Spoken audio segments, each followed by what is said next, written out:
Hello student, welcome to my new video. आज का video आप सभी के लिए बहुत ही ज़्यादा इंपॉर्टेंट है क्योंकि आज के इस वीडियो में हम पढ़ने वाले हैं क्लास 12th फिजिक्स। अब फिजिक्स के पहले चैप्टर पर हम डिस्कस करेंगे जो है विद्युत आवेश तथा क्षेत्र। याद रखेंगे इस चैप्टर की शुरुआत हमने कर दिया है। ये इस चैप्टर का पार्ट 3 है। क्या है जी? ये इस चैप्टर का पार्ट 3 वीडियो है। इससे पहले यदि आपने पार्ट 1 और पार्ट 2 यदि आपने अभी तक नहीं देखा है, डिस्क्रिप्शन बॉक्स में आपको लिंक मिल जाएगा फिजिक्स के नाम से। उस पर आप क्लिक करेंगे, सीक्वेंस वाइज सभी वीडियो मिलेंगे, वहां से आप स्टडी इन दोनों का जरूर कीजिएगा। फर्स्ट पहले आप पार्ट 3 देख लें, उसके बाद पार्ट 1 और पार्ट 2 देखेंगे तो वो भी आपको समझ में आ जाएगा। ठीक है ना? ये ज्यादातर मैं कह सकता हूं कि आप सभी के लिए इंपॉर्टेंट है। इसलिए इंपॉर्टेंट है क्योंकि इस चैप्टर में लगभग मैं कह सकता हूं कि 5 से 6 इंपॉर्टेंट डेरिवेशन है। इंपॉर्टेंट क्या है जी? इंपॉर्टेंट डेरिवेशन है, जिसमें से हम आपको आज के इस वीडियो में 3 सबसे मोस्ट इंपॉर्टेंट ओनली डेरिवेशन को ही कराने वाले हैं। ओनली डेरिवेशन को ही आज के इस वीडियो में कराने वाले हैं। तो ये 3 मोस्ट इंपॉर्टेंट डेरिवेशन है, उसको हम कराएंगे, जिसमें से पहला आपको दिखाई दे रहा है अच्छी स्थिति के किसी बिंदु पर विद्युत क्षेत्र की तीव्रता का व्यंजक। ठीक है ना? तो इस तरीके से 3 इंपॉर्टेंट है, सभी को एक एक करके कराएंगे, आप देखते हुए चलिएगा। चलिए जी, अब आगे बढ़ते हैं, समझते हैं। चलिए, सबसे पहला हमारे यहाँ पे ये देखना है अच्छी स्थिति के किसी बिंदु पर विद्युत क्षेत्र की तीव्रता। ठीक है ना? चलिए, तो यहाँ पे हमने ये चीजें लिखा हुआ है, इसको अभी मैं आपको समझाऊंगा। सबसे पहले एक फिगर समझिए। जब तक आप फिगर को नहीं समझेंगे तब तक आप कभी भी अच्छी स्थिति के किसी बिंदु पर विद्युत क्षेत्र की तीव्रता ज्ञात नहीं कर पाएंगे। तो समझते हैं जी। तो यहाँ पे ये आता है ना, सबसे पहले एक हम यहाँ पे बिंदु आवेश यहाँ पे सबसे पहले हम ले लेते हैं। देखिए, यहाँ पे 2 बिंदु आवेश, एक ये है और एक हम इसके पास ले लेते हैं, एक ये है। ये 2 बिंदु हमारे पास आवेश हैं और दूसरे ये दोनों, ठीक है ना, ये 2 बिंदु आवेश हैं। एक है ए बिंदु, एक है बी बिंदु। ए पर प्लस क्यू आवेश है, अब बी पर क्या है? माइनस क्यू आवेश है। ठीक है ना? अदरवाइज इन दोनों आवेशों को मिलाकर हम क्या कर देते हैं? आगे इस रेखा को मिलाते हैं। मतलब दोनों आवेशों से होकर जो जाने वाली अक्ष होती है, जो रेखाएं होती हैं, उसी को हम अच्छी स्थिति कहते हैं। अब हमें करना ये है कि इतना, इसमें 2 पॉइंट्स आपको पहले तो याद रखना है। फर्स्ट यहाँ पे ये पॉइंट्स है कि यहां से यहां तक की जो दूरी होता है, ठीक है ना, ये 2l होता है। ठीक है ना? मतलब 2 आवेशों के बीच की दूरी क्या है? 2l है। और इन दोनों आवेशों के मध्य बिंदु होता है जिसे हम उदासीन बिंदु कहते हैं, जो है O। ठीक है ना? उदासीन बिंदु से याद रखेंगे कि उदासीन बिंदु से r दूरी पर एक बिंदु क्या होता है? यहाँ पे P होता है। और इसी बिंदु P पर हमें विद्युत क्षेत्र की तीव्रता ज्ञात करनी है। तो इस बिंदु P पर अगर हमें विद्युत क्षेत्र की तीव्रता ज्ञात करनी है तो यहाँ पे हमें एकांक आवेश मानना पड़ेगा कि यहाँ पे स्थित है। तो सबसे पहली बात, इतना अगर आप फिगर समझ के हैं, फिर हम आगे बढ़ेंगे। एक बार और मैं आपको रिपीट कर दे रहा हूं, ध्यान से समझेंगे। मैं कह रहा हूं कि माना 2 बिंदु आवेश प्लस क्यू और माइनस क्यू है। ठीक है ना?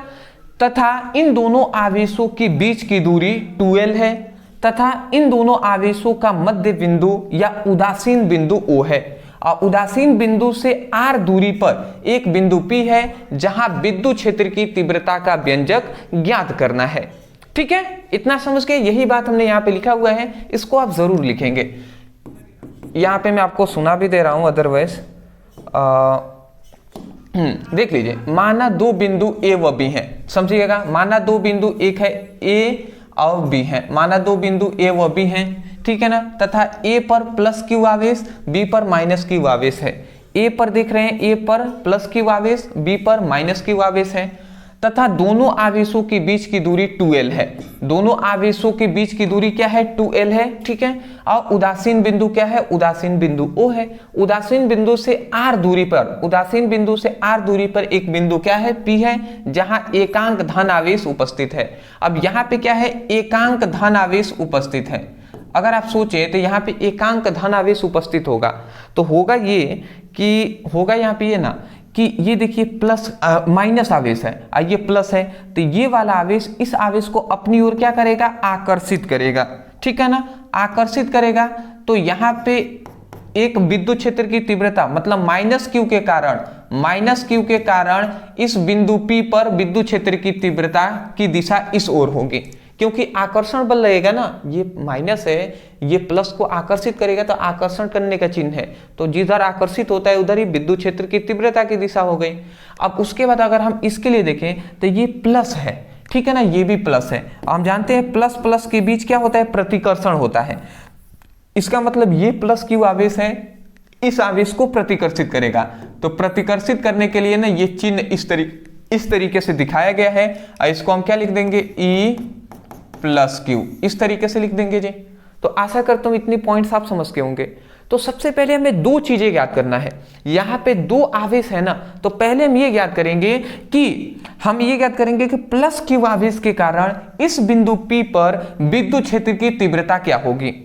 फिर से हम ज्ञात करेंगे कि माइनस क्यू आवेश के कारण बिंदु P पर विद्युत क्षेत्र की तीव्रता क्या होगी, और जैसे ही दोनों निकल जाएगा तो परिणामी तीव्रता हम निकाल लेंगे।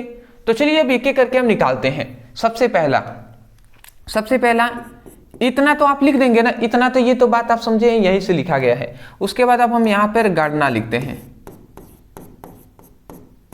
गणना। सबसे पहले हम गणना ये करेंगे कि प्लस क्यू आवेश के कारण बिंदु P पर विद्युत क्षेत्र की तीव्रता, तो हम यहां पे लिखते हैं कि प्लस क्यू आवेश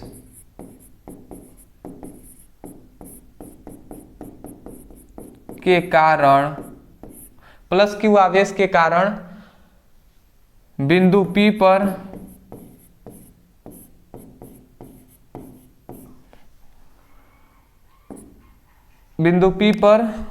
उत्पन्न विद्युत क्षेत्र की तीव्रता, विद्युत क्षेत्र की तीव्रता, ठीक है ना, मतलब प्लस क्यू आवेश के कारण बिंदु P पर विद्युत क्षेत्र की तीव्रता, ये क्या हो जाएगा, E प्लस क्यू के कारण उत्पन्न विद्युत क्षेत्र की तीव्रता E प्लस क्यू हो गया। और इसका विद्युत क्षेत्र की तीव्रता का फॉर्मूला होता है 1/4 pi epsilon not Q by R square, यही ना होता है जी।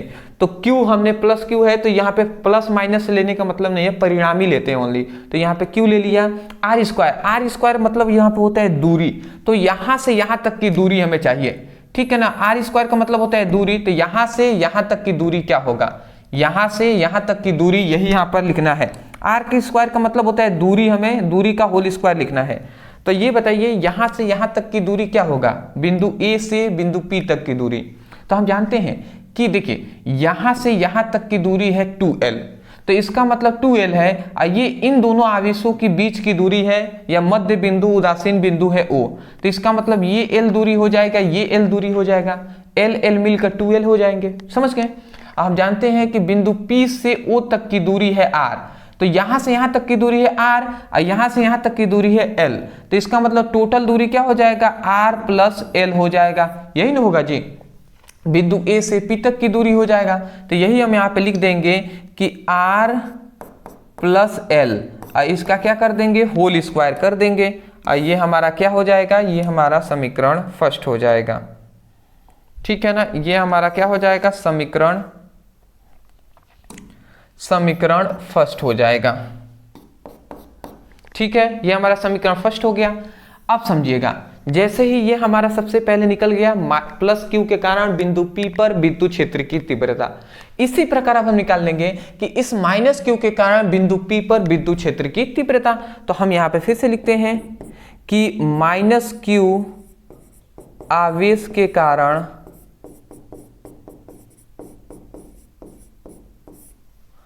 बिंदु P पर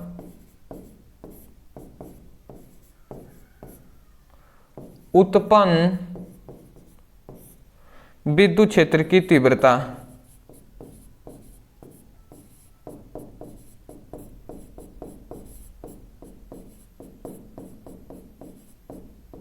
ठीक है ना।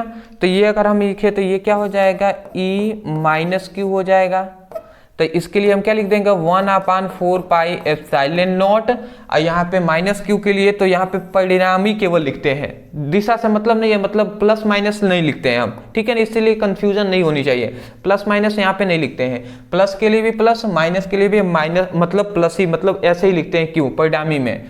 और यहाँ पे आर स्क्वायर होता है। अब दूरी हमें ज्ञात करना है, तो बिंदु P से O मतलब B से A P तक की दूरी क्या हो जाएगा, ये हमें दूरी चाहिए। अगर आप सोचें तो ये टोटल दूरी है, यहाँ से यहाँ तक की दूरी है R, और हमें इतना पता है यहाँ से यहाँ तक की दूरी है L। तो अगर हम टोटल इतना में से इतना को घटा देते हैं, मतलब R में से, ये R में से अगर हम L को घटा देते हैं तो ये वाली दूरी हमें मिल जाएगी। तो ये इतना, मतलब ये दूरी जो होगा ना, ये दूरी, तो ये क्या हो जाएगा R माइनस L हो जाता है, ठीक है ना। इस बात को याद रखेंगे, समझ रहे हैं। जैसे कि मान लेते हैं टोटल ये दूरी है, मान लेते हैं ये टोटल दूरी है 10, ठीक है ना। और यहाँ तक कोई कह दिया कि यहाँ से यहाँ तक की दूरी है 4, और पूछ लिया कि ये इतना दूरी कितना होगा, तो आप कहेंगे यहाँ से यहाँ तक की दूरी है, टोटल तो 10 है, यहाँ से यहाँ तक की दूरी है 4, तो ये दूरी पूछ लिया तो आप कह देंगे 6 हो जाएगा। कैसे 6? 6 और 4 10 हो जाएगा। तो कैसे ये 6 आया? 6 इस तरीके से आया कि टोटल में से हमने इस 4 को घटा दिया, तो 10 माइनस यहाँ पे क्या किया गया है, यहाँ पे क्या किया गया है, यहाँ पे किया गया है 10 माइनस 4 किया गया है, तभी ना 10 में से 4 गया तो 6 बचेगा। तो इसी प्रकार ये टोटल दूरी है R, तो R में से अगर हम L को घटा देते हैं तो तो हमारा ये निकल जाएगा, तो R माइनस L हमने कर दिया है। तो इस तरीके से होता है। तो ये क्या हो जाएगा, बिंदु B से P तक की दूरी R माइनस L हो जाएगा। तो ये हम लिख देते हैं R माइनस L, ठीक है। इसका होल स्क्वायर कर देते हैं, ये हमारा क्या हो जाएगा, समीकरण 2 हो जाएगा, ठीक है ना। ये हमारा समीकरण 2 हो जाएगा, ठीक है। इतना अगर आप समझ गए हैं तो आप समझिएगा। जैसे ही हमें समीकरण फर्स्ट और सेकेंड का वैल्यू मिलता है, समीकरण फर्स्ट और सेकेंड का हमें वैल्यू मिल गया, तो अब हम क्या कर लेंगे, अब परिणामी तीव्रता निकाल लेंगे। क्योंकि प्लस क्यू आवेश के कारण तीव्रता निकल गया, माइनस क्यू के कारण विद्युत क्षेत्र की तीव्रता निकल गया। अब इन दोनों का परिणामी निकाल लेते हैं। तो परिणामी तीव्रता, तो हम यहाँ पे लिखते हैं परिणामी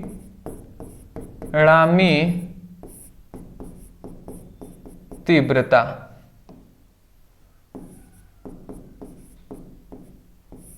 तो परिणामी तीव्रता कैसे निकलेगा जी, समझिएगा। परिणामी तीव्रता का मतलब होता है ना, अधिक वाले में से कम को निकाल देंगे, ठीक है। जो अधिक तीव्रता है उसमें से कम वाली तीव्रता को घटा देंगे तो परिणामी तीव्रता निकल जाएगा। तो अगर मैं कहूं कि इन दोनों में से कौन है जिसकी तीव्रता अधिक है, प्लस क्यू के कारण तीव्रता अधिक है या माइनस क्यू के कारण, तो बहुत सारे स्टूडेंट कहेंगे सर प्लस क्यू वाले का ज्यादा होगा क्योंकि ये प्लस है, ये तो माइनस है। बट ऐसा नहीं है। आप सोचिए तीव्रता कब अधिक होगा, जब बल जहां पर अधिक लगेगा वहां पे तीव्रता अधिक होगा। मैं कह रहा हूं कि यहाँ पे प्लस क्यू आवेश है, तो इस प्लस क्यू आवेश के कारण इस बिंदु P पर ज्यादा बल लगेगा, या माइनस क्यू आवेश के कारण इस बिंदु P पर ज्यादा बल लगेगा। तो अगर आप थोड़ा सा सेंस लगाएं दिमाग, तो देखिए ये जो बिंदु P है, बिंदु A है, मतलब ये प्लस क्यू आवेश है और ये बिंदु P है, तो इनके बीच की दूरी अधिक है। तो जब दूरी अधिक है तो इसका मतलब बल यहाँ पे कम लगेगा। बट यहाँ पे ये देखेंगे तो ये माइनस क्यू जो आवेश है ये बिंदु P से बहुत ही पास है, तो इसका मतलब यहाँ पे माइनस क्यू के कारण जो बल लगेगा वो अधिक लगेगा। तो इसका मतलब क्या है कि यदि माइनस क्यू के लिए बल लग रहा है अधिक, तो इसका मतलब माइनस क्यू के कारण विद्युत क्षेत्र की तीव्रता अधिक होगा। तो हम माइनस में से प्लस को घटा देंगे, तो परिणामी तीव्रता हम क्या लिख देंगे, हम लिख देंगे E। परिणामी तीव्रता को E से दर्शाते हैं, तो E लिख दिए। हम क्या लिख देंगे, E minus Q minus E plus Q, ऐसा हम लिख देंगे जी, ठीक है। अब समझिएगा, अगर हम इसको आगे बढ़ाते हैं तो क्या हो जाएगा, ये हमारा E हो जाएगा, और E माइनस क्यू का क्या हो जाएगा, 1/4 pi epsilon not, 1/4 pi epsilon not Q by R minus L का होल स्क्वायर, माइनस, अब फिर से ये माइनस हमने चिन्ह दे दिया, ये माइनस है तो फिर से E प्लस क्यू है, E प्लस क्यू के 1/4 pi epsilon not, 1/4 pi epsilon not Q by R plus L का होल स्क्वायर, ठीक है। ये हो गया। अगर हम इनको देखें थोड़ा सा आप कॉमन सेंस लगाइएगा तो देखिए इस वाले से ये वाला टोटल कैंसिल हो जाएगा, इस Q से ये Q कैंसिल हो जाएगा, कैंसिल हो जाएगा ना। तो यहाँ पे बचेगा क्या? कैंसिल कैसे होगा भैया, सॉरी कैंसिल कैसे होगा? कॉमन हम कर सकते हैं ना, कैंसिल कैसे होगा? इधर रहता तब ना कैंसिल होता, बराबर की इधर रहता था, ऐसा होगा नहीं, सॉरी।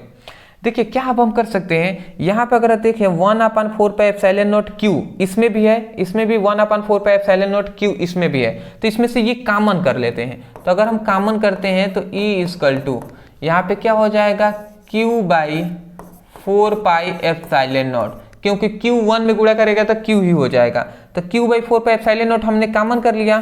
तो इधर अब क्या बचा, इधर ऊपर 1 बचा और इधर r माइनस एल का होल स्क्वायर बचा, इससे माइनस, और इधर क्या बचा 1/r प्लस एल का होल स्क्वायर बचा, तो ये बच गया, तो ये हमने लिख दिया। ठीक है, उसके बाद अगर हम इसको आगे बढ़ाते हैं तो E इक्वल टू समझिएगा ये Q हो जाएगा, Q/4πε0 है, तो ये हमने लिख दिया। अब अगर हम इसको सॉल्व करें तो ये कैसे सॉल्व होगा जी? सबसे पहले इन दोनों का लसा लेते हैं, एलसीएम। तो एलसीएम हम कुछ नहीं, दोनों का हम क्या कर देंगे, गुणा करा देंगे आपस में, तो r माइनस एल का होल स्क्वायर हो जाएगा, इनटू यहाँ पे रहेगा फिर से ये क्या हो जाएगा r प्लस एल का होल स्क्वायर हो जाएगा, ये हो जाएगा। अब इस वाले से ये वाला तो कैंसिल, पर r प्लस एल का होल स्क्वायर है, ये 1 में गुणा करा देगा, तो इतना ही होगा ना, तो r प्लस एल का होल स्क्वायर हो जाएगा, बीच में माइनस है तो माइनस दे दिया। इस वाले से ये वाला कैंसिल, ये ऊपर चला जाएगा तो 1 में गुणा करा लेगा, तो ये क्या हो जाएगा r माइनस एल का होल स्क्वायर हो जाएगा।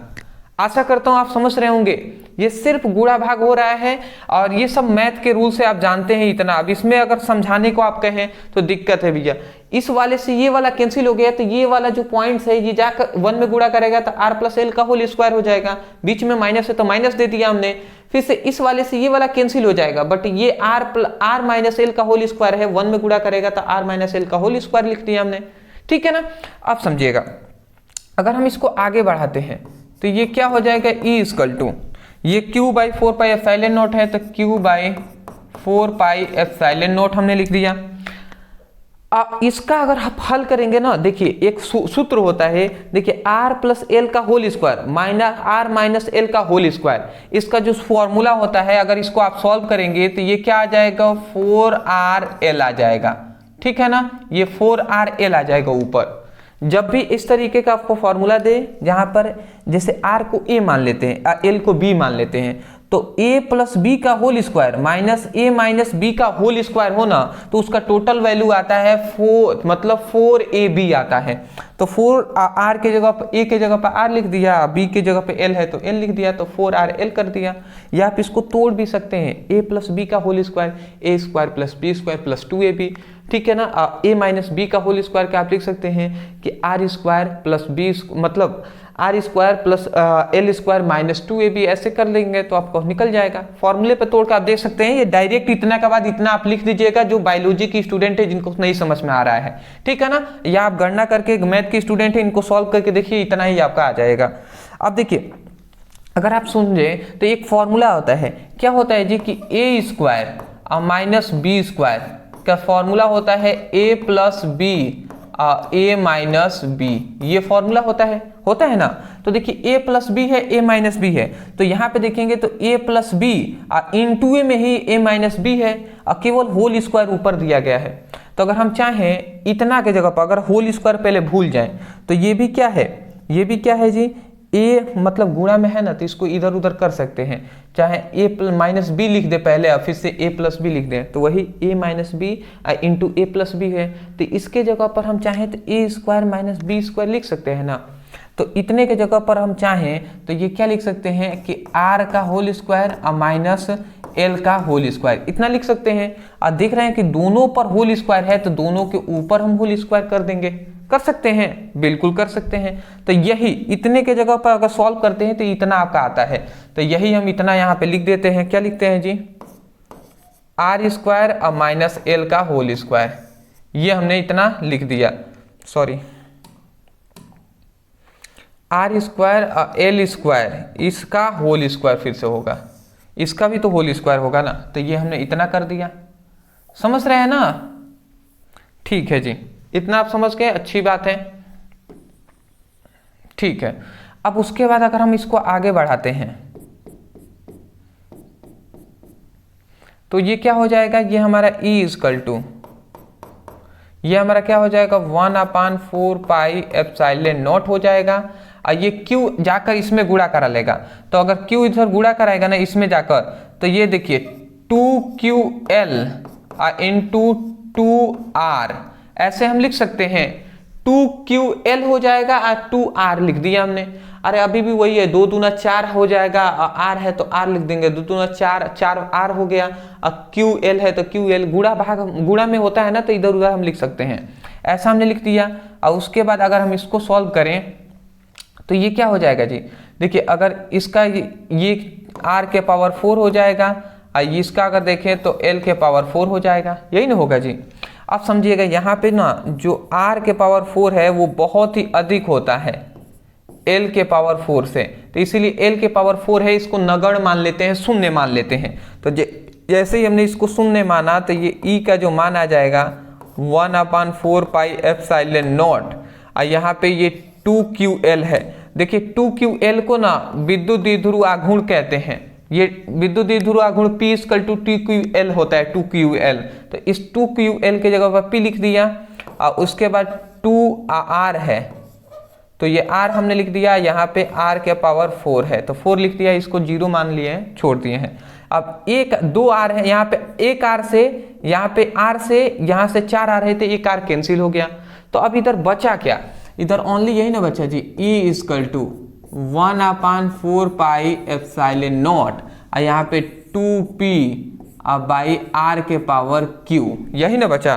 तो इसको अब हम यहाँ पे लिख देते हैं, इसको हम यहाँ पर लिख दिए, ठीक है ना, इसको हमने यहाँ पे लिख दिया, और ये हमारा क्या हो जाएगा, प्रूव्ड हो जाएगा, ये हमारा प्रूफ हो गया, ठीक है ना। तो यहाँ पे विद्युत द्विध्रुव मतलब अच्छी स्थिति के किसी बिंदु पर विद्युत क्षेत्र की तीव्रता का ये फॉर्मूला होता है, E equal to 1/4 pi epsilon naught 2Q by R, इसकी RQ, तो ये 2P बाई RQ ये हमारा होता है।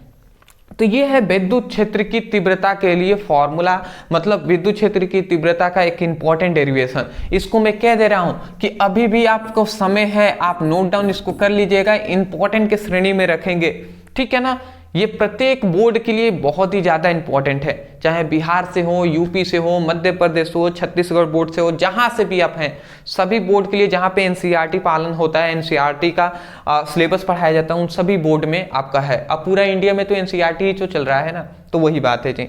स्क्रीनशॉट दोस्त ले लीजिए, फिर हम आगे बढ़ेंगे। चलिए पहले आप स्क्रीनशॉट ले लें, बहुत बेहतर जी। चलिए, तो ये हमारा पहला टॉपिक कंप्लीट होता है। अब हम दूसरे अपने इंपॉर्टेंट न्यूमेरिकल की डेरिवेशन की ओर बढ़ते हैं। अदरवाइज देखिए, इन सभी का मैं आपको बता दूं, जितने भी स्टूडेंट बिहार बोर्ड के हैं, मोस्टली जो बिहार बोर्ड के स्टूडेंट, उनसे मैं कहना चाहूंगा कि उन सभी को पीडीएफ नोट्स है, इन सभी को आपको ले लेना है। पीडीएफ नोट्स के लिए आप क्या कर देंगे, मैं आपको बता दे रहा हूं थोड़ा सा इंफॉर्मेशन। 8874726058 इतना नंबर, ये इस नंबर पे आपको क्या करना है, व्हाट्सएप पर आपको मैसेज कर लेना है। और यहाँ पे आपको दो चीजों का नोट्स दिया जाएगा। सबसे पहली बात तो एक है आपको फिजिक्स का नोट्स दिया जाएगा, और दूसरा आपको केमिस्ट्री का भी नोट्स अवेलेबल कराया जा रहा है, तो ये भी आपको मिल जाएगा केमिस्ट्री। तो ये दोनों चीजों का आपको नोट्स दिया जाएगा, फिजिक्स और केमिस्ट्री, ठीक है ना। अब दोनों मेरा मोस्टली दो ये सब्जेक्ट हैं, तो पहले फिजिक्स और केमिस्ट्री पे बात कर लूँ, क्या क्या आपको दिया जा रहा है बोर्ड एग्जाम के लिए। देखिए फिजिक्स में आपको सबसे पहले तो हम आपको चैप्टर वाइज पहले थ्योरी कराएंगे। तो सबसे पहले सभी मतलब थ्योरी का आपको मिल जाएगा, मतलब कंप्लीटली आपको फिजिक्स का टोटल नोट्स मिल जाएगा, चैप्टर वाइज मिलेगा पीडीएफ नोट्स, टाइपिंग नोट्स मिलेगा जी, ये भी याद रखेंगे। उसके बाद चैप्टर वाइज जो भी सब्जेक्टिव क्वेश्चन होंगे जो इंपॉर्टेंट है बोर्ड एग्जाम के लिए, ओनली वीवीआई जो सब्जेक्टिव होंगे उसका आपको नोट्स दे दिया जाएगा। और उसके बाद जितने भी चैप्टर वाइज सब्जेक्टिव नोट्स हैं उनका भी आपको ऑब्जेक्टिव नोट्स दे दिया जाएगा। जो भी VBI रहेंगे, तो ये पहले आपको प्रोवाइड किए जाएंगे फिजिक्स में। ये तीनों चीजें, ये आपको तीनों चीजें आपको जो दिखाई दे रहा है, ये तीनों आपको प्रोवाइड किए जाएंगे। उसके बाद केमिस्ट्री में आते हैं। ये बातें आप सब सुन लीजिएगा, बाद में डाउट ना हो, कैसे मिलेगा सब बताएंगे। उसके बाद फिजिक्स केमिस्ट्री भी पढ़ाएंगे, तो केमिस्ट्री का भी टोटल चैप्टर का, ठीक है ना, यहाँ पे आपको सबसे पहले थ्योरी मिलेगा। उसके बाद सभी जो भी इंपॉर्टेंट सब्जेक्टिव होंगे वो आपको मिल जाएंगे। फिर से जितने भी ऑब्जेक्टिव होंगे उसका भी आपको नोट्स मिल जाएगा। तो ये सभी नोट्स आपको ऑनली, ठीक है ना, ये भी आपको सब कुछ मिल जाएगा। मैं आपको बता दूं, फिजिक्स का आपको लगभग, या मैं कह सकता हूं कि फिजिक्स का आपका 14 चैप्टर है और केमिस्ट्री का लगभग आपका 15 चैप्टर है। मतलब ये आप अगर आप देख सकते हैं 14 15 लगभग, मतलब कहना तो 29 हो रहे हैं, मतलब लगभग 30 चैप्टर का आपको नोट्स दिया जा रहा है। 30 चैप्टर बहुत होता है भैया, टाइपिंग नोट्स बेहतर दिया जा रहा है। तो फिजिक्स का ओनली हमने प्राइस रखा हुआ है ओनली 99, जिसमें आपको सब ये कुछ दिया जाएगा। और केमिस्ट्री का भी ओनली हमने रखा हुआ है 99। बट जो भी स्टूडेंट हमसे, ये BS जो चैनल है हमारा, तो इससे अगर सीरियस होकर पढ़ाई कर रहे हैं, जो हम पे विश्वास किए हुए हैं, उनके लिए मैं आपको बता दूं, दोनों कॉम्बिनेशन करके, दोनों कंबाइन करके दो स्टूडेंट लेते हैं, फिजिक्स और केमिस्ट्री दोनों एक साथ लेते हैं, उनको 149 रुपए में ही आपको दोनों का नोट्स दे दिया जाएगा। अब पूरी 1 वर्ष की गारंटी रहेगा, 1 वर्ष तक आपके लिए अवेलेबल रहेगा। व्हाट्सएप पर PDF नोट सेंड किए जाएंगे, इस नंबर पर मैसेज करके उनसे PDF नोट्स के लिए बता दीजिएगा। एक आवश्यक बात, आप अगर बिहार बोर्ड के स्टूडेंट हैं तो बिहार बोर्ड आप बता दीजिएगा, सर बिहार बोर्ड का चाहिए, ठीक है ना, ये जरूर बता दीजिएगा, ठीक है ना। आशा करता हूं आप समझ के होंगे। आगे बढ़िए अब, चलिए जी, इसको मैं इरेज कर दे रहा हूं। आपने अगर स्क्रीनशॉट नहीं लिया है तो ले लीजिए इसका, और तुरंत नोट्स को ले लीजिएगा। ले लिए ना, चलिए अच्छी बात है अगर आपने ले लिया है तो। प्रत्येक स्टूडेंट जो भी बोर्ड एग्जाम की तैयारी कर रहे हैं उन सभी को ये नोट्स जरूर ले लेना चाहिए, जिससे वो अपना जो प्रिपरेशन है वो और भी बेहतर तरीके से कर सकें, ठीक है। चलिए दूसरा हमारा यहां पे इंपॉर्टेंट आता है, निरक्षीय स्थिति के किसी बिंदु पर विद्युत क्षेत्र की तीव्रता का व्यंजक ज्ञात करना। तो चलिए जी अब हम इसको ज्ञात करते हैं, निरक्षीय स्थिति के किसी बिंदु पर विद्युत क्षेत्र की तीव्रता का व्यंजक।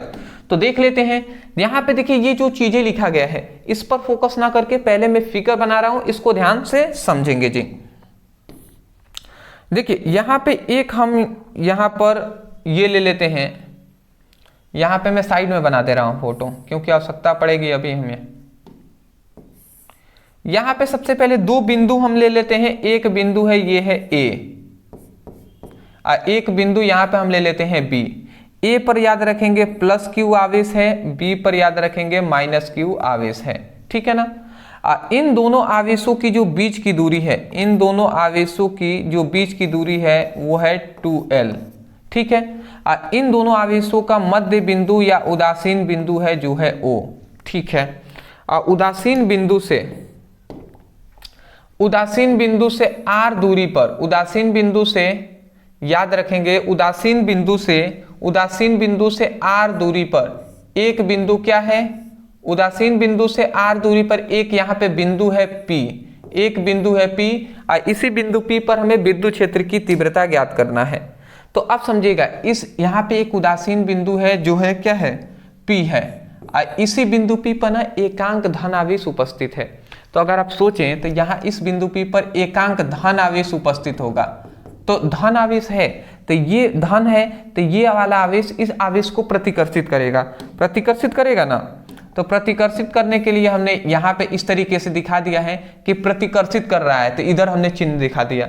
बट अगर आप देखें तो इस बिंदु P पर एकांक धन आवेश है, तो ये माइनस है ये प्लस है, तो माइनस वाला इस आवेश को अपनी ओर आकर्षित करेगा। तो आकर्षित करने के लिए हमने इस तरीके से चिन्ह दिखा दिया कि इधर आकर्षित हो रहा है, ठीक है ना।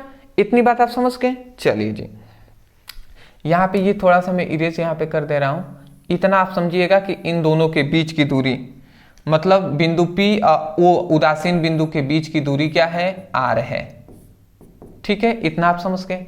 अब यहाँ पे एक और चीज आपको समझना है, ये समझिएगा। देखिए ये दोनों मतलब ए और बी के बीच की दूरी जो है 2l है, तो ए से ओ तक की दूरी है ये हमारा l हो जाएगा, ओ से बी तक की दूरी है ये हमारा l हो जाएगा, ठीक है ना। और यहाँ पे अगर मैं कहूँ तो ये हमारा क्या है, लंब है, ये आधार है।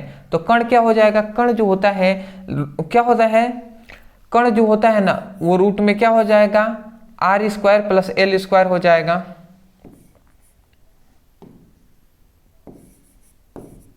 Are square plus L square हो जाएगा। ये हमारा कण का जो वैल्यू निकलेगा वो R square plus L square हो जाएगा। इतना बेसिक बात है, आपको पता ही है, ठीक है। इतनी बात आप समझ गए। यहाँ पे एक और चीज आपको समझना है कि यहाँ पे विद्युत क्षेत्र की तीव्रता की दिशा जो है वो हमारे ई हो जाएगा, ठीक है ना। ये विद्युत क्षेत्र की तीव्रता की दिशा इस ओर है। यहाँ पे याद रखेंगे, यहाँ पे जो कोण बनेगा वो थीटा कोण बनता है। यहाँ पे जो कोण बनता है वो, यहाँ पे जो कोण बनता है ये भी थीटा कोण बनता है। तो यहाँ पे जो कोण बनेगा ना, दो दूरस्थ कोण जो है ये अंतःकोणों के योग के बराबर होता है, तो यहाँ पे जो कोण बनेगा वो 2 थीटा बनेगा, ठीक है। इतना ही ये फिगर है। यदि ये फिगर आपने समझ लिया तो आपको ये डेरिवेशन करने में आसानी होगी। अगर ये आपने फिगर नहीं समझा तो ये डेरिवेशन करना मुश्किल होगा। इसीलिए दोबारा से मैं फिगर को समझाने का प्रयास कर रहा हूं। समय लगे दोस्त, समय लगे, कोई दिक्कत नहीं है, समझ कर जाना है, डीप में समझना है। थ्योरी इसीलिए तो करा रहे हैं। अरे आप टेंशन ना ले, आपका जो बोर्ड एग्जाम है ना बिहार बोर्ड का, फिजिक्स मैं आपको कह दे रहा हूं, आप कहीं से भी हैं, मोस्टली आपका जो निरक्षीय स्थिति है, डेरिवेशन है ना, ये सभी बोर्ड में इंपॉर्टेंट है। बट मोस्टली मैं कह रहा हूं सब्जेक्टिव जब ऑब्जेक्टिव हम कराएंगे ना, पूरा मतलब सब्जेक्टिव ऑब्जेक्टिव जब हम कराएंगे ना, उसी से आप पास हो सकते हैं। बट इसको मैं डीप में इसलिए करा रहा हूं क्योंकि ये इंपॉर्टेंट है आपका, ठीक है ना। तो समझिएगा। तो यहाँ पे सबसे पहली बात, दो बिंदु हमने लिया, दो बिंदु ए व बी हैं। ए पर प्लस क्यू आवेश, बी पर माइनस क्यू आवेश उपस्थित है तथा इन दोनों आवेशों के बीच की दूरी 2l है तथा इन दोनों आवेशों के बीच इन दोनों आवेशों का मध्य या उदासीन बिंदु O है और उदासीन बिंदु O से r दूरी पर एक बिंदु P है और इस बिंदु P पर एकांक धन आवेश उपस्थित है।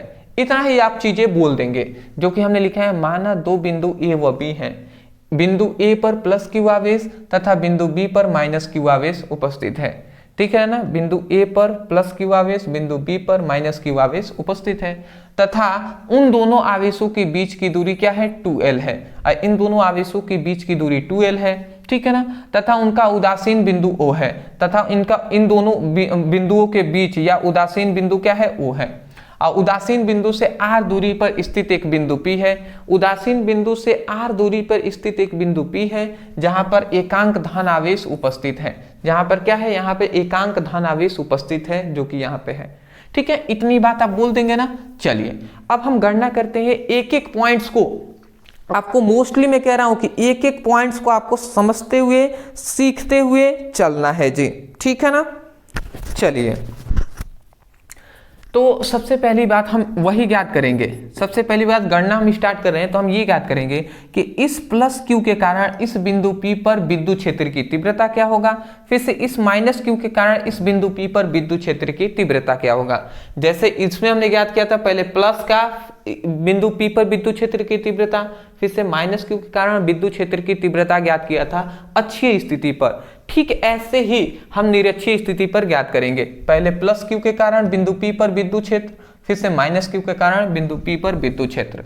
तो हम लिखते हैं यहाँ पे कि प्लस क्यू आवेश के कारण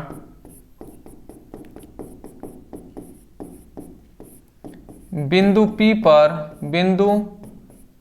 पर उत्पन्न विद्युत क्षेत्र की तीव्रता,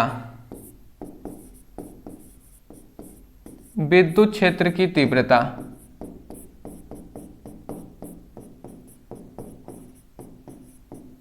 तो ये क्या हो जाएगा, उत्पन्न विद्युत क्षेत्र की तीव्रता E इक्वल टू यहाँ पे E प्लस हम लिखते हैं ना, E plus Q equal to क्या हो जाएगा 1/4 पाई एप्सिलॉन नॉट हो जाएगा, और उसके बाद क्या हो जाएगा 1/4 पाई एप्सिलॉन नॉट, और क्यू बाई आर होता है तो क्यू हमने लिख दिया, आर स्क्वायर होता है मतलब यहां से यहां तक की दूरी, बिंदु ए से पी तक की दूरी क्या हो जाएगा, तो इसको हम ए पी लिख देते हैं, ए पी दूरी हो जाएगा ना ए पी, तो ए पी हमने लिख दिया ए पी, इसका होल स्क्वायर कर दे रहे हैं, ठीक है ना। तो ऐसे हमने दूरी को दर्शा दिया। हम चाहे तो इसका वैल्यू भी रख सकते हैं, जो वैल्यू है रूट में R square plus L square, but हम अभी नहीं वैल्यू रख रहे हैं, ठीक है ना।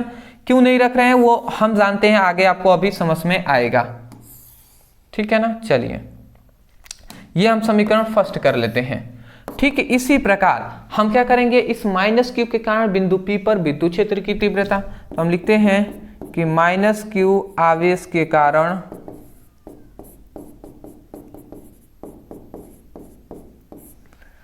बिंदु P पर उत्पन्न विद्युत क्षेत्र की तीव्रता,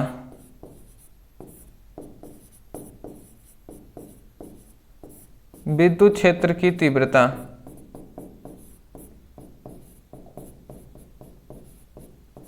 ठीक है ना। तो ये क्या हो जाएगा, E minus Q equal to, ये क्या हो जाएगा 1/4 पाई एप्सिलॉन नॉट, और ये क्या हो जाएगा ई क्यू, और यहां से यहां तक की दूरी आर स्क्वायर नीचे होता है ना, तो आर स्क्वायर का मतलब बिंदु माइनस क्यू से यहां तक पी तक की दूरी, तो ये हम लिख सकते हैं ना बीपी, बीपी ये दूरी हो जाएगा, तो हम यहाँ पे लिख देते हैं बीपी। बट एक और बात मैं कहूंगा, बीपी ना लिखकर हम यहाँ पे लिख देते हैं एपी, सॉरी पीबी लिखेंगे, पीबी, बीपी लिख सकते थे बट हम पीबी लिखेंगे। अब आप सोच रहे होंगे कि सर ऐसा क्यों आपने किया। देखिए छोटी छोटी पॉइंट्स भी आपको समझना है। यहाँ पे हमने एपी इसलिए कहा ना क्योंकि विद्युत क्षेत्र की तीव्रता जो होती है वो सदिश राशि होती है, तो सदिश राशि में दिशा भी दर्शाना होता है, तो दिशा हमने दर्शाने के लिए एपी रखा, क्योंकि दिख रहे हैं दिशा इस ओर है। परंतु बीपी में आप देखेंगे तो ये प्लस है, ये माइनस है, तो ये माइनस वाला इसको आकर्षित करेगा, तो इसकी दिशा इधर होगा ना, तो इसलिए पी बी लिखा गया है, ठीक है ना। तो पी बी का होल स्क्वायर कर दिया। जब ये दोनों हमारा मिल गया, इसके बाद अगर आप ध्यान से समझ रहे होंगे तो यहाँ पे कुछ आपको इक्वेलिटी समझ में आया। इक्वेलिटी ये है कि आप देखेंगे तो ई प्लस क्यू में भी 1/4 पाई एप्सिलॉन नॉट क्यू है, और ई माइनस क्यू में भी 1/4 पाई एप्सिलॉन नॉट क्यू है, ये दोनों है ही, बस यहाँ पे एपी है, यहाँ पे पीबी है, ठीक है ना, यही दो अंतर है। बट अगर आप देखें तो मैं आपसे पूछूं कि ये बताइए, ये जो दूरी है ए से लेकर पी तक की जो दूरी होगा वही बी से लेकर पी तक की दूरी नहीं होगा, दोनों तो एक ही बराबर है ना। ये जो दूरी है वो इस दूरी के बराबर होगा, तो इसका मतलब क्या है कि जो ए पी है वो पी बी के बराबर है। इसका मतलब क्या है, ए पी है, ए पी है वो क्या है, पी बी के बराबर है, ए पी है वो पी बी के बराबर हो जाएगा, तो ये हमारा हो जाएगा। जैसे ही हमारा ए पी है वो पी बी के बराबर हो जाएगा, तो अब हम क्या कर सकते हैं, जब ये दोनों बराबर हो गए तो शेष राशि तो आपस में बराबर ही है, ये तो सब बराबर ही है, और ये दोनों आप बराबर ही हो गए। इसका मतलब क्या है कि ई प्लस क्यू है ना वो ई माइनस क्यू के बराबर है, तो इससे हमें यही ना पता चलता है कि तब E plus Q equal to E minus Q, ये हो जाएगा। ई प्लस क्यू है वो ई माइनस क्यू के बराबर हो जाएगा, ई प्लस क्यू है वो ई माइनस क्यू के बराबर हो जाएगा, ठीक है। जैसे इन दोनों आपस में बराबर हो गए, तो जब ये दोनों बराबर हो जाएंगे तो परिणामी तीव्रता निकलेगा कैसे। अगर परिणामी तीव्रता अगर हम निकालें, एक में से एक को घटा देंगे तब तो जीरो निकल जाएगा, ठीक है ना। तो ऐसे तो घटाने से होगा नहीं, जब दोनों ये आपस में बराबर ही हो गए, जब दोनों ये बराबर हैं तो परिणामी तीव्रता है क्या। तो इसके लिए जब दोनों तीव्रताएं आपस में बराबर होती हैं तो उस समय पर याद रखेंगे एक फॉर्मूला होता है, यहाँ पे परिणामी तीव्रता, अब परिणामी तीव्रता का एक फॉर्मूला होता है, वो क्या होता है जी, परिणामी तीव्रता E equal to 2a cos theta by 2, ये होता है जी, ठीक है ना। जब दोनों तीव्रताएं आपस में बराबर होती हैं तो उस समय पर ये परिणामी तीव्रता का ये हम फॉर्मूला लिखते हैं, जहां पर E क्या है, परिणामी तीव्रता है, यहाँ पे 2, A क्या है, यहाँ पे A है ना, कि ये प्लस क्यू आवेश के कारण विद्युत क्षेत्र की तीव्रता रखें या माइनस क्यू के कारण। इन दोनों में से कोई भी विद्युत क्षेत्र की तीव्रता का मान रख सकते हैं ए की जगह पर। क्यों कोई रख रहे हैं? क्योंकि दोनों तो आपस में बराबर ही हैं, इसलिए कोई भी एक रख दीजिएगा। उसके बाद कॉस हो गया, ये थीटा क्या है? Theta by 2। अब थीटा बाई 2 का मान रखेंगे, सब निकलेगा। चलिए हम रख कर देखते हैं कैसे निकालेंगे, देख लीजिए, अभी आपको समझ में आएगा। ये हमने ई रख दिया, 2 है तो 2 हमने लिख दिया ए की जगह पर। ए की जगह पर हम दोनों में से कोई रख सकते हैं। चलिए हम ऊपर वाला रखते हैं। तो अगर हम ए की जगह पर 1/4 पाई एप्सिलॉन नॉट, यहाँ पे हम क्या लिखेंगे जी? 1/4 पाई एप्सिलॉन नॉट। यहाँ पे क्यू AP है, AP है ना, तो AP का मतलब AP, इनके बीच की दूरी क्या है? रूट में r² प्लस l² है। तो अगर हम चाहें, समझिएगा, रूट में r² है और प्लस l² है, यही है ना। और हम देख रहे हैं कि इसका होल स्क्वायर भी है, तो इतना लिखकर हम होल स्क्वायर करेंगे। इस होल स्क्वायर से ये रूट कैंसिल हो जाएगा, तो बचेगा क्या? ओनली r² प्लस l², यही बचेगा ना। तो ये हम डायरेक्ट यहाँ पे लिख रहे हैं r² और प्लस l²। आप चाहें तो एक लाइन बढ़ा सकते हैं, मैंने बढ़ाया नहीं, डायरेक्ट हमने इतना लिख दिया, ठीक है ना, क्योंकि जगह हमारे पास कम है। आप भी डायरेक्ट लिख सकते हैं, उससे कोई दिक्कत नहीं है। तो ए की जगह पर ये हमने टोटल इतना वैल्यू लिखा, 1/4 पे epsilon not Q by r² plus l²। उसके बाद कॉस थीटा, तो यहाँ पे आप देखिए, यहाँ पे कॉस हमने लिख दिया, थीटा, थीटा यहाँ पे ये हम थीटा 2 थीटा रख देंगे, 2 थीटा, अब बाई 2 है तो 2 हमने कर दिया, ठीक है ना।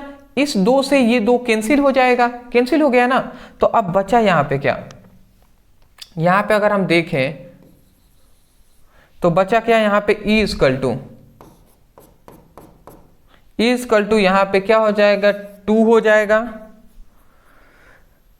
2 यहाँ पे सबसे पहली बात 2Q हो जाएगा, 2Q, और यहाँ पे 4 पाई एप्सिलॉन नॉट है तो 4 पाई एप्सिलॉन नॉट हम लिख देंगे। यहाँ पे ऊपर क्या बचा? 1/, और ये r² प्लस l² बचेगा, तो r² अब प्लस l² हमने यहाँ पे लिख दिया। अब फिर से बीच में गुणा है तो गुणा हम दे देंगे, और यहाँ पे cos थीटा हम नहीं बचाना, 2 से 2 कट गया तो cos थीटा बचा। और cos थीटा बराबर क्या होता है जी? cos थीटा बराबर क्या होता है? आधार बटे क्या होता है? कण होता है, यही होता है ना। तो आधार अगर देखें तो इसमें आधार क्या है? आपका L है, और कण क्या है? ये है। तो आधार ये हो गया और कण आपका ये हो जाएगा r² प्लस l²। तो रूट में क्या हो जाएगा? रूट में r² और प्लस l²। तो यही cos थीटा के जगह पे वैल्यू रख देंगे। तो cos थीटा के जगह पे इतना रख देते हैं, तो ये हम लिख देते हैं l, और इसके जगह पर रूट में देखिए, अच्छा आप समझिएगा, रूट में r² प्लस l² है ना, रूट के अगर हम हटाना चाहें ना तो r² और प्लस l² है, इसका 1/2 कर देंगे। 1 रूट का मतलब ये होता है पावर में 1/2, तो 1/2 हम लिख देते हैं। तो यहाँ पर हम लिख सकते हैं r² और प्लस l² का पावर 1/2। मैं देख लूँ यहाँ पे साइड में दिखाई दे रहा है ना, नहीं तो थोड़ा सा अच्छे से मैं कर दूंगा, ठीक है, आपको दिखाई दे ही रहा है, ठीक है ना। ये r² प्लस l² का पावर 1/2 हमने लिख दिया है रूट को हटाने के लिए। इतना मैं समझा रहा हूँ डीप में, ठीक है, क्योंकि आपको कंफ्यूजन बिल्कुल भी मैं नहीं चाहता कि हो, और डेरिवेशन है, एक एक पॉइंट्स आपको नहीं समझेंगे तो दिक्कत होगा। अब जैसे ये हो गया तो यहाँ से अब E इक्वल टू, यहाँ पे ये देखिए, ये L है ना, ये भी आके इसमें गुणा हो जाएगा, तो ये 2QL हो जाएगा, और ये 4 पाई एप्सिलॉन नॉट है तो ये 4 पाई एप्सिलॉन नॉट हो गया। अब इधर क्या बचा? इधर ये दोनों बचे हुए हैं। अगर आप सोचें तो यहाँ पे r² प्लस l² के इसका पावर कुछ नहीं है तो 1 है, और इसका देखेंगे r² प्लस l² का पावर 1/2 है। तो जब ये दोनों हर समान होता है ना तो घातों को जोड़ लेते हैं, ये आपने सुना है, हर समान होता है तो घातों को जोड़ लेते हैं। r² प्लस l² इसका भी है, r² प्लस l² है। तो जब हर समान ही है तो हर समान है तो ये r² कर देंगे और प्लस l² हमने कर दिया, और हर समान है तो घातों को जोड़ लेंगे, तो एक है तो 1 और दूसरा क्या है 1/2 है। अगर हम इन दोनों को जोड़ लेते हैं तो ये क्या आ जाएगा 3/2 आ जाएगा। आप जोड़ कर देख लीजिए, इसका एलसीएम लेंगे 2 आ जाएगा, ठीक है, करेंगे 3/2 हो जाएगा।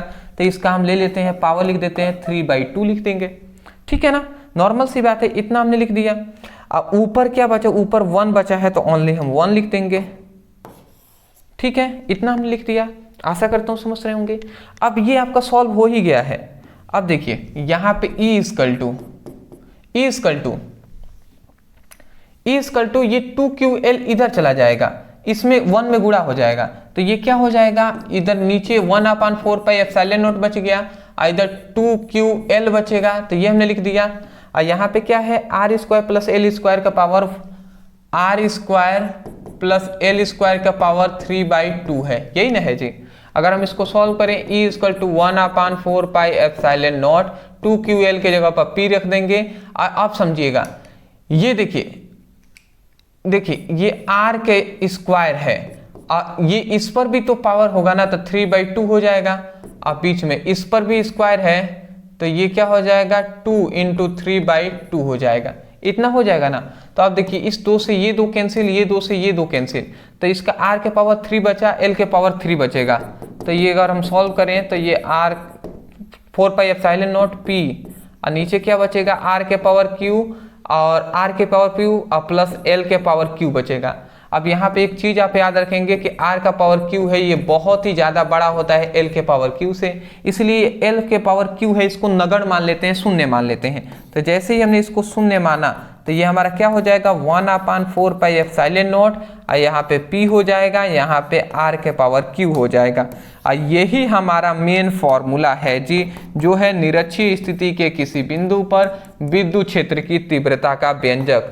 ये हमारा क्या हो जाता है, प्रूव्ड हो जाता है। ठीक है, समझ रहे हैं, यही है जी निरक्षीय स्थिति पर विद्युत क्षेत्र की तीव्रता। डेरिवेशन है बाबू, इतना इजी जितना आप सोच रहे होंगे उतना भी इजी नहीं है। डेरिवेशन है, हार्ड होता ही है, तो अदरवाइज मेहनत करने की इस पर आवश्यकता है। देखिए ट्रिक आप याद रखेंगे, ट्रिक ओनली यही होता है, सबसे पहली बार इस प्लस Q के कारण बिंदु P पर विद्युत क्षेत्र की तीव्रता ज्ञात कीजिए, जो कि हमने यहाँ पे ज्ञात किया। फिर से इस माइनस Q के कारण विद्युत क्षेत्र की तीव्रता ज्ञात कीजिए, जो हमने यहाँ पे ज्ञात किया। दोनों हमने ज्ञात कर लिया, देखा 1/4πε0 Q, यहाँ पे भी 1/4πε0 Q। जब ये दोनों इक्वल हैं, ये भी दोनों इक्वल हैं, ठीक है ना, AP है वो PB के बराबर है, इसका मतलब E + Q है वो E - Q के बराबर है। तो यहाँ पे परिणामी तीव्रता का ये फॉर्मूला होता है, और केवल इस फॉर्मूले पे वैल्यू हमने रखकर और सॉल्व जो हमने ये गुणा भाग यहाँ पे किया हुआ है, तो ये हमारा निकल गया है। तो ये रूल आप याद रखेंगे कि कौन कौन सा स्टेप 1, 2, 3 इस तरीके से आप याद रखेंगे, इसके बाद क्या क्या करना है। तो मैं आशा करता हूं दोस्त कि आपको आसानी से समझ में आ गए होंगे। चलिए पहले आप स्क्रीनशॉट ले लीजिए, फिर हम आगे बढ़ेंगे। ठीक है, इसका भी ले लीजिए।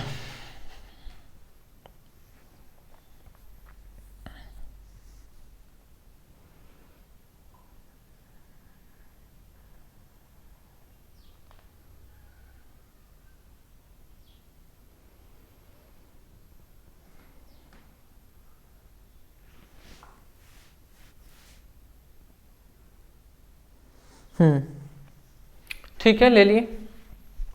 चलिए अब हम आगे अपना तीसरा टॉपिक देखेंगे। तीसरा हमारा यहाँ पे इंपॉर्टेंट टॉपिक आता है, जो है एक समान विद्युत क्षेत्र में द्विध्रुव वैद्युत द्विध्रुव पर बल आघूर्ण का व्यंजक। ये हमारे लिए बहुत ही ज्यादा इंपॉर्टेंट एक टॉपिक है, जो यहाँ पे आपको दिखाई दे रहा है कि एक समान विद्युत क्षेत्र में विद्युत द्विध्रुव पर बल आघूर्ण का व्यंजक। अब एक एक करके इसको भी समझ लेते हैं दोस्त, नॉर्मल सा है। देखिए यहाँ पे हमने एक फॉर्मूला, यहाँ पे कुछ लिखा गया है, पहले हम समझते हैं। देखिए यहाँ पे हमें बल आघूर्ण का ज्ञात करना है, वैद्युत द्विध्रुव का बल आघूर्ण, ये हमारा वैल्यू ज्ञात करना है, मतलब इसका व्यंजक। तो सबसे पहले हम ये जानेंगे बल आघूर्ण होता क्या है, ठीक है ना, बल आघूर्ण होता क्या है। तो यहाँ पे बल आघूर्ण तभी हम समझ पाएंगे जब एक फिगर हम समझते हैं पहले। तो यहाँ पे एक फिगर हम ये बनाते हैं ना कि यहाँ पे एक समान ये विद्युत क्षेत्र है, मान लेते हैं सपोज दैट ये एक समान यहाँ पर विद्युत क्षेत्र है, एक समान ये विद्युत क्षेत्र है जो है E, ये एक समान विद्युत क्षेत्र इस प्रकार E है, ठीक है ना। अब समझिएगा एक समान विद्युत क्षेत्र में वैद्युत द्विध्रुव, अब एक समान विद्युत क्षेत्र इसमें वैद्युत द्विध्रुव को रखते हैं, तो वैद्युत द्विध्रुव हम यहाँ पर रख देते हैं। तो ये हमने इसमें विद्युत द्विध्रुव को लाया इसमें, तो ये विद्युत द्विध्रुव को रखा। विद्युत द्विध्रुव क्या होता है जी, जब दो बिंदु हो इसमें समान परिमाण और विजातीय आवेश हो, जैसे कि यहाँ पे मान लेते हैं, यहाँ पे क्या है -q आवेश है, यहाँ पे +q आवेश है, ठीक है ना। अब इन दोनों आवेशों के बीच की दूरी क्या है जी, तो 2l है। ये आप समझ गए, इन दोनों आवेशों के बीच की दूरी 2l है, ठीक है। अब हम इसको थोड़ा सा नीचे ले चलते हैं, पॉइंट से यहाँ पे ये समझने वाला है कि इसको थोड़ा सा हम नीचे ले चलते हैं और इसको थोड़ा सा हम आगे यहाँ पे बढ़ाते हैं। तो अगर आप देखें तो ये हमारा, देखिए ये -q है ना, ये बिंदु A है, ये +q है तो ये बिंदु B है, और इसको हम C मान लेते हैं, ठीक है। इतना अगर आप समझ गए ना, तो देखिए यहाँ पे A और B के बीच की दूरी क्या है, 2l है। यहाँ पे एक और चीज़ आप याद रखेंगे कि यहाँ पे विद्युत क्षेत्र की तीव्रता और B के बीच जो बना कोण है वो थीटा होता है, यहाँ पे जो कोण बनता है वो भी थीटा बनता है, ठीक है ना। ये बात आप याद रखेंगे। अब आप थोड़ा सा सोचिएगा आप, यहाँ पे एक समान विद्युत क्षेत्र पहले से है। अब इस एक समान विद्युत क्षेत्र में ये भी आवेश आया है, ये भी आवेश आया है, तो आवेश के कारण भी तो विद्युत क्षेत्र उत्पन्न हुआ होगा। तो एक तो पहले से विद्युत क्षेत्र है, एक और विद्युत क्षेत्र उत्पन्न होगा इस +q के कारण। तो इस विद्युत क्षेत्र के कारण इस विद्युत मतलब +q पर एक बल लगेगा, तो वही बल हम यहाँ पे लिख देते हैं, इसके कारण एक बल लगेगा और उस बल को हम यहाँ पर लिख देते हैं। वो जो बल लगेगा ना, ठीक है, वो जो बल लगेगा उसको हम यहाँ पे दिखा दे रहे हैं कि ये जो बल लग रहा है वो है F, ठीक है। इस मतलब विद्युत क्षेत्र की तीव्रता के कारण इस +q पर लगने वाला बल है। उसके बाद यहाँ पे अगर आप देखें तो इस पर भी -q पर भी क्या लगेगा, एक बल लगेगा, तो -q पर भी एक बल लगेगा जिसको हम यहाँ पर F दर्शा दे रहे हैं, ठीक है जी। इतना अगर आप समझ गए हैं तो अब हम आगे बढ़ेंगे जी, ठीक है ना। इतना आप समझ गए हैं तो आगे बढ़ते हैं। तो समझिएगा, सबसे पहली बात आप समझिए, यहाँ पे ये बल आघूर्ण का मतलब किसे कहते हैं, तो यहाँ पे ये कहा जाता है ना कि दो मतलब बल युग्म, इसको ये जो बल युग्म है यहाँ पे ये आपको जो दिखाई दे रहा है A और B पॉइंट्स, ये बल युग्म कहलाता है। तो बल युग्मों में से कोई भी एक बल, चाहे ये बल हम ले लें चाहे ये बल ले लें, दोनों बल परिमाण में मतलब समान ही बल हैं। तो बल युग्मों में से क्या कह रहे हैं, बल युग्मों में से कोई भी एक बल, बल युग्मों में से कोई भी एक बल तथा दोनों बलों के बीच की दूरी, तो दोनों बलों के बीच की दूरी क्या है, AC है, ठीक है ना। AB हमारा हो जाएगा, मतलब दोनों बलों के बीच की दूरी क्या है, 2l है। तो दोनों बलों के बीच की दूरी के गुणनफल को ही हम क्या कहते हैं, गुणनफल को ही बल आघूर्ण कहते हैं, जिसे हम टाउ से प्रदर्शित करते हैं, ठीक है ना। तो ये हमारा फॉर्मूला हो जाता है जी, ठीक है। समझ रहे हैं, मतलब यहाँ पे हमारा ये थोड़ा सा, यहाँ पे एक और पॉइंट हमें समझना पड़ेगा। देखिए मतलब हम ये कह रहे हैं कि बल युग्मों में से, ये जो बल युग्म आपको दिखाई दे रहा है, तो बल युग्मों में से कोई भी एक बल, तो बल युग्मों में से कोई भी एक बल तथा इन दोनों बलों के बीच की दूरी, तो बीच की दूरी ये नहीं होगा, दोनों आवेशों के अगर बीच की दूरी कहता था 2l लिखते हैं, दोनों बलों के बीच की दूरी नहीं होता, लंबवत दूरी हम लेते हैं, दोनों बलों के बीच की लंबवत दूरी लेंगे, तो लंबवत दूरी क्या हो जाएगा, AC, ये लंबवत दूरी होगा। तो दोनों बलों के बीच की लंबवत दूरी क्या हो जाएगा, AC हो जाएगा। और इनके गुणनफल को ही हम क्या कहते हैं, बल आघूर्ण कहते हैं, जिसे हम टाउ से प्रदर्शित करते हैं, और यही हमारा टाउ का फॉर्मूला हो जाएगा, ठीक है जी। ये आप देख लीजिए।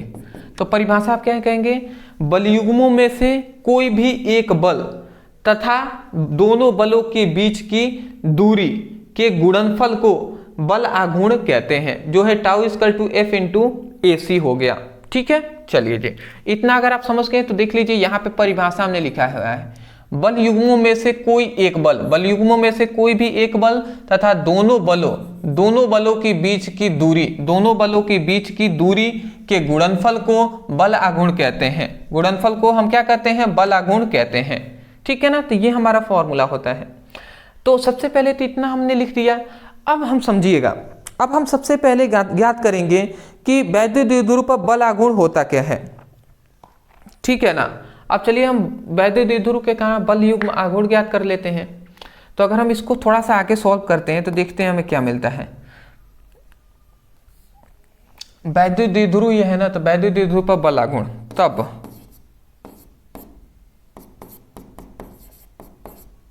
वैद्युत द्विध्रुव पर बल आघूर्ण, वैद्युत द्विध्रुव पर बल आघूर्ण हम ज्ञात करेंगे। तो ये क्या हो जाएगा, ये हम लिखते हैं टाउ, ये एफ। अच्छा, बल का एक फॉर्मूला आपको याद होना चाहिए, बल equal to Q into E होता है। ये आपको फॉर्मूला याद होना चाहिए विद्युत क्षेत्र की तीव्रता से, ये हम बता रहे हैं, ठीक है ना, क्योंकि E equal to F by Q होता है। क्यू को मतलब क्यू इधर भाग में होता है, इधर आ गया तो गुणा करा लिए ई में, तो क्यू इंटू ई हो गया है। तो ये हम लिख देते हैं, तो F equal to Q into E होता है, ये आप याद रखेंगे। तो एफ के जगह पर हम लिख सकते हैं ना कि क्यू इंटू ई लिख सकते हैं, ये हमने लिख दिया। और उसके बाद ए सी है, ए सी का आप याद रखेंगे, ए सी की जगह पर यहाँ पे अगर हम साइन थीटा लेते हैं, कि यहाँ पे थीटा की जगह पर अगर हम साइन थीटा लेते हैं, साइन थीटा पर अब क्या हो जाता है, लंब बटे कर्ण होता है, ठीक है ना, साइन थीटा पर अब लंब बटे कर्ण।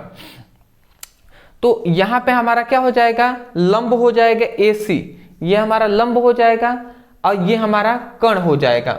लंब ये हमारा हो जाएगा ए सी, लंबवत दूरी है ना, दोनों बलों के बीच की लंबवत दूरी ए सी, तो लंब बटे लंब हो जाएगा ए सी, और कर्ण क्या हो जाएगा, 2l हो जाएगा, तो 2l हो गया।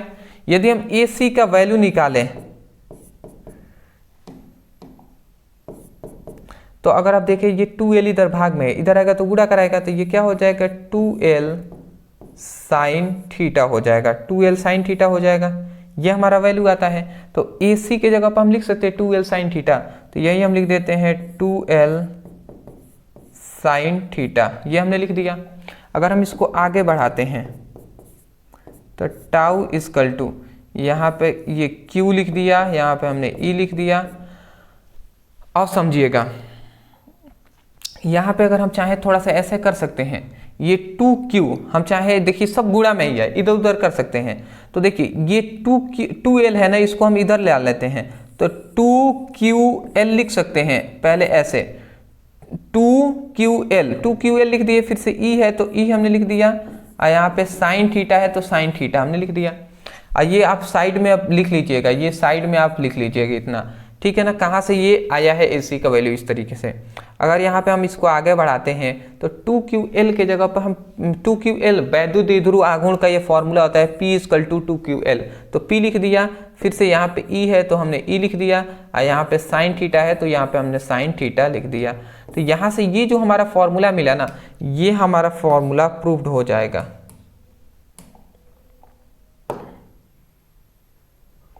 ये हमारा जो फॉर्मूला निकला, ये हमारा प्रूफ हो गया, ये हमारा प्रूफ्ड हो जाएगा जी। ये हमारा वैद्युत द्विध्रुव मतलब बल युग्म आघूर्ण का फॉर्मूला है, tau equal to PE sine theta, ठीक है। अब यहाँ पे दो कंडीशन होता है, वो कंडीशन अगर आप चाहें तो यहाँ पे सुन सकते हैं, समझिएगा। यहाँ पे थीटा, यदि थीटा इक्वल टू यहाँ पे 0 डिग्री हो, ठीक है ना, यदि यहाँ पे जो थीटा इक्वल टू 0 डिग्री हो, 0 डिग्री कब होगा, जब ध्यान से समझेंगे, 0 डिग्री कब होगा, जब ये जो द्विध्रुव आघूर्ण है, वैद्युत द्विध्रुव आघूर्ण है, ये विद्युत क्षेत्र की तीव्रता के समांतर हो जाए, बिल्कुल ये एक दूसरे के समांतर हो जाएगा, मतलब थीटा तभी ना 0 होगा जी, ये थीटा तभी 0 होगा। तो जब विद्युत क्षेत्र की तीव्रता मतलब जब बल आघूर्ण विद्युत क्षेत्र की तीव्रता के समांतर होता है, तो वहां पे थीटा इक्वल टू क्या हो जाएगा, थीटा इक्वल टू 0 डिग्री हो जाता है।